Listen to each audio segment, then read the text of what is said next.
The crisp autumn air carried the scent of wood smoke and drying leaves as Eleanor unlocked her front door. Inside, a small folded piece of paper lay on the welcome mat. Her brow furrowed as she picked it up, scrawled in hurried, uneven letters with the chilling words, "If your porch light goes out, they'll come inside." A shiver traced its way down her spine, a feeling far colder than the outside air. She glanced at the porch where the single bulb cast a warm, reassuring glow against the encroaching twilight. Dismissing the note as a prank, likely some neighborhood kids, she tossed it onto the kitchen counter and busied herself with making tea. But the words lingered, a persistent whisper in the back of her mind. As dusk deepened into night, Eleanor found herself glancing at the porch light more frequently. It remained steady, a small beacon against the growing darkness. Then it happened. A faint flicker. Eleanor froze, her teacup halfway to her lips. The light pulsed again, a hesitant dying breath. Her heart hammered against her ribs. The note flashed in her memory, the simple sentence now imbued with a terrifying weight. She rushed to the window, peering out into the gloom. The street was deserted, the houses across the way, silent and dark. The porch light flickered once more violently this time, plunging the small space into near shadow before sputtering back to a weak glow.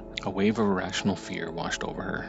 They? The note had said. Who were they? What would they do? Her mind conjured shadowy figures lurking just beyond the edge of the light, their unseen eyes fixed on her home. Eleanor backed away from the window, her breath catching in her throat. She fumbled for her phone, her fingers clumsily with panic. Before she could dial, the porch light went out completely. A profound, absolute darkness enveloped the front of her house. The silence that followed was thick and heavy, pressing on her. Eleanor held her breath, straining to hear any sound above the frantic pounding of her own heart. Then, a soft scratching at the front door. It was a delicate sound, almost like a twig brushing against the wood, but in the suffocating silence it was deafening. Eleanor squeezed her eyes shut, tears pricking at the corners. The scratching came again, a little louder this time, more insistent. Terror seized her, cold and paralyzing. She went to scream, but her voice was trapped in her throat. She could only stand there, frozen in the darkness, listening to the horrifying sounds just beyond the thin barrier of her front door. A moment of chilling stillness hung in the air. Then a new sound began, a soft, rhythmic tapping, like tiny claws gently testing the wood. Each tap resonated through the silent house, each one a chilling promise of what lay beyond. Eleanor could feel their presence, unseen but undeniably there, patient and waiting. The tapping grew slightly louder, more confident. It was joined by a faint, high-pitched clicking sound, like insects crawling over each other. Suddenly, a section of the door frame splintered. A small dark hole appeared at eye level. Eleanor stared at it, her blood running cold. A single glistening black eye peered through the opening. It blinked slowly, deliberately, and then another eye appeared beside it, two pairs of eyes, reflecting no light.